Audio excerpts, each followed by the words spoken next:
श्री शिवाय नमस्तुभ्यम। हर हर महादेव। आप सबको पता है कि अब वो दिन आ चुका है जिस दिन सावन खत्म होने वाला है। सावन का आखिरी दिन आने वाला है और आपके पास में है सिर्फ आखिरी मौका।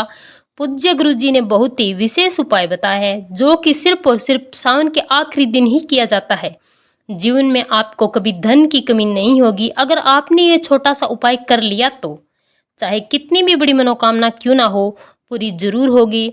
पूज्य गुरु जी की कथा से सुन करके विस्तार से बताऊंगा, परंतु उससे पहले चैनल को सब्सक्राइब और कमेंट बॉक्स में हर हर महादेव जरूर लिखें।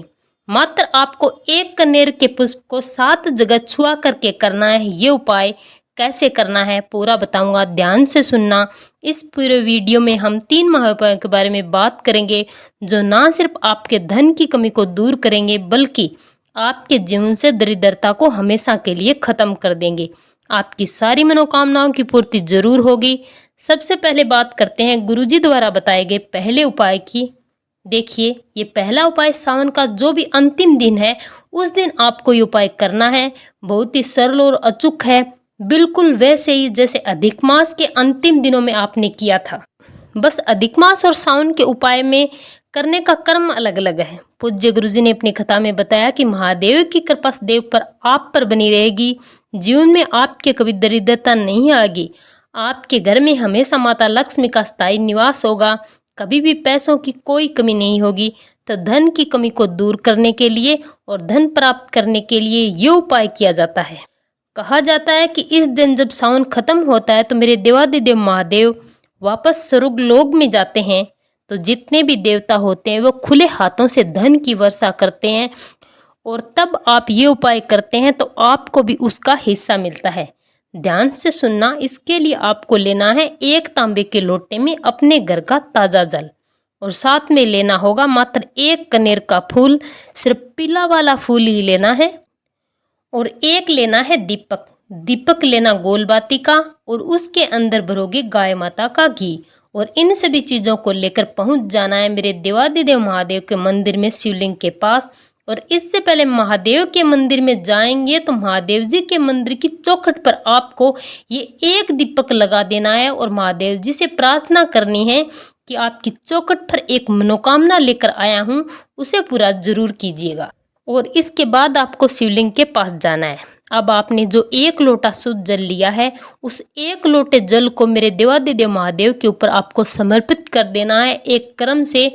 ध्यान रखें, जलाधारी से स्टार्ट करना है समर्पित करना और माता रानी के हस्त कमल के चारों ओर समर्पित करते हुए आपको शिवलिंग के ऊपर पूरा का पूरा जल समर्पित कर देना है। और उसके बाद आपको अपने दाहिने हाथ में 1 कनेर का पुष्प लेना है और इसे 7 जगह पर आपको छुआना है। अब आप ध्यान से सुने। सबसे पहले गणेश जी के स्थान पर आपको टच करवाना है। दूसरे नंबर पर कार्तिक जी के स्थान पर आपको ये फूल टच करवा देना है और तीसरे नंबर पर माता अशोक सुंदरी के स्थान पर आप ये टच करवाएंगे। और अब चौथे नंबर पर आप टच करवाओगे नंदी महाराज के मस्तक पर। ध्यान रखना, उठे हुए पैर पर टच नहीं करवाना है, ये गलती मत करना। और इसके बाद 5वें नंबर पर जो महादेव की 5 पुत्रियां हैं उस मटकी पर टच करवाना है जो शिवलिंग पर टप टप अर्पित होती रहती है। 6ठे नंबर पर आपको माता रानी के हस्त कमल पर टच करवाना है और 7वें और आखिरी आप डंडी अपनी तरफ करके खिला हुआ भाग अपने विपरीत दिशा में करके शिवलिंग पर समर्पित कर देना है। जो भी व्यक्ति सावन के आखिरी दिन शिवलिंग पर 1 कनेर का पुष्प इस प्रकार से समर्पित कर देता है उसके जीवन में कभी भी धन की कोई कमी मेरे देवादिदेव महादेव आने ही नहीं देते। उसकी सारी समस्याओं का अंत कर देते हैं।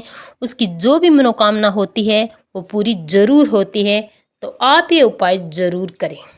ये उपाय बहुत ही खास और अचूक है, तो आप इस आखिरी अवसर पर जरूर कीजिएगा। अब बात करते हैं दूसरे उपाय की।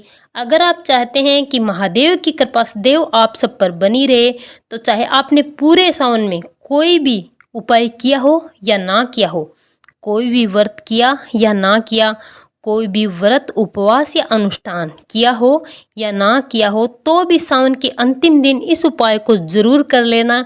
इस एक उपाय से आपकी 7 पीढ़ियां तर जाएगी। ध्यान से सुनिएगा, आपको ये उपाय घर पर ही करना है। अगर आपके घर में कोई भी गमला लगा हुआ है, आपको उस गमले के पास या फिर कोई गार्डन है या फिर कोई भी पौधा है, उस पौधे की मिट्टी के पास जाना है, उसमें आपको ये उपाय करना है। परंतु ये गमला या गमले की मिट्टी ध्यान रखें तुलसी माता की नहीं होनी चाहिए। अब इसी गमले की मिट्टी से आपको एक पार्थिव शिवलिंग का निर्माण करना होगा। पूरे दिन में किसी भी समय आप इस उपाय को कर सकते हैं। गुरुदेव जी ने बताया कि अगर आप पूरे शिवलिंग का निर्माण नहीं कर सकते तो मात्र इस लिंग का निर्माण कर लेना और इसी लिंग पर आप दूध, दही, शहद, शक्कर, धूप, दीप चढ़ाना है और चंदन लगाकर इसकी आपको पूजा करनी है। और पूजा करने के बाद मात्र एक सफेद फूल पार्थिव शिवलिंग बना करके अर्पित कर देना है। अपने घर में जो भी व्यक्ति पार्थिव शिवलिंग बनाकर सफेद फूल अर्पित कर देता है, उसके घर में देव महादेव का आशीर्वाद बना रहता है। और इसी शिवलिंग की पूजा करके कुछ देर बाद जब दीप ठंडा हो जाए तब 1 लोटा जल लेकर आना है और इसे विसर्जित कर देना है। विसर्जन के लिए आप 1 लोटे जल से उसी गमले की मिट्टी में आपको विसर्जन कर देना है, उसी समय करना है। और ध्यान रहे शिवलिंग का निर्माण आपको उत्तर दिशा की तरफ मुख करके ही करना है। और देखना महादेव जी देखते ही देखते आपकी किस्मत बदल देंगे।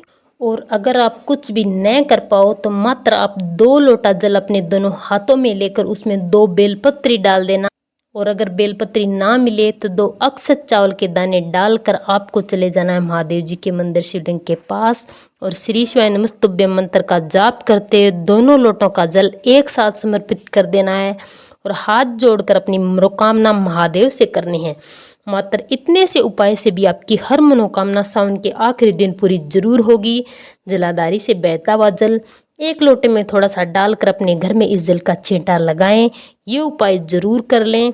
अगर ये भी ना कर पाएं तो सीधे मंदिर जरूर चले जाना। मात्र सावन के आखिरी दिन महादेव के दर्शन से ही आपके सारे काम जरूर पूरे होंगे। आपकी जो भी मनोकामनाएं महादेव जरूर पूरी करेंगे।